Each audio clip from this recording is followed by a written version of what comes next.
नमस्ते. आपण समाज सुधारक ही सिरीज सुरू केलेली आहे. त्यामध्ये आज आपण लहुजी साळवे यांच्याविषयी परीक्षेच्या दृष्टीने महत्त्वाची माहिती पाहणार आहोत. त्यांचा जन्म 1794 ला झालेला आहे, तर मृत्यू 1881 ला आपल्याला झालेला पाहता येतो. त्यांच्या वडिलांचं नाव राघोजी साळवे राहिलेलं आहे. ते पेशवाईच्या शिकारखान्याचे प्रमुख राहिलेले पाहता येतात आणि त्यांच्या घराला एक राऊत पदवी होती, ती पदवी छत्रपती शिवाजी महाराजांनी दिली. लहुजींचा जन्म जो आहे पुरंदरला झालेला आपल्याला पाहता येतो. त्यांचे वडील त्यांना पुरंदरच्या किल्ल्यावर वगैरे घेऊन जायचे, त्याच्यावर एकदा आपल्याला प्रश्न आलेला आहे. 1817 मध्ये लहुजींनी आपले वडील राघोजींची वाकडेवाडी जे पुण्यामध्ये आहे त्या ठिकाणी समाधी बांधलेली आहे, ज्याला मांगीर बाबा मंदिर म्हणून ओळखलं जातं. राज्यसेवा मेन्सला क्वेश्चन आलता. लहुजींनी तरुणपणीच एक शपथ घेतली होती, मरेंतर देशासाठी आणि जगेंतर देशासाठी.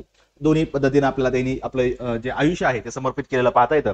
त्यांनी ब्रह्मचर्याची पण शपथ घेतलेली आपल्याला पाहता येते. 1822 मध्ये पुण्यातल्या गंजपेठ या ठिकाणी त्यांनी देशातलं पहिलं युद्ध कौशल्य प्रशिक्षण केंद्र निर्माण केलेलं पाहता येतं.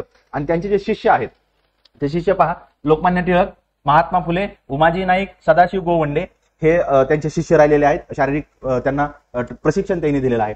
लहुजींना आद्य क्रांतिकारक पण म्हणून पण ओळखलं जातं आणि क्रांतिकारकांचे गुरु पण म्हणून ओळखलं जातं. त्यांच्या शिष्याचे नाव वाचले की आपल्याला ते लक्षात येतं. लहुजीकडे गुदगुदा नावाचं एक खास हत्यार होतं, त्याच्यावरही आपल्याला प्रश्न आलेला आहे.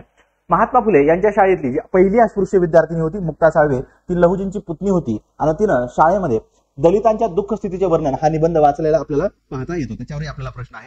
1857च्या उठावामध्ये सुद्धा लहुजींचं योगदान आहे आणि तात्या टोपेवर सुद्धा लहुजींचा प्रभाव पाहता येतो. अशा प्रकारे लहुजी साळवे यांच्या विषयी परीक्षेच्या दृष्टीने आवश्यक ती माहिती आपण पाहिलेली आहे. थँक्यू.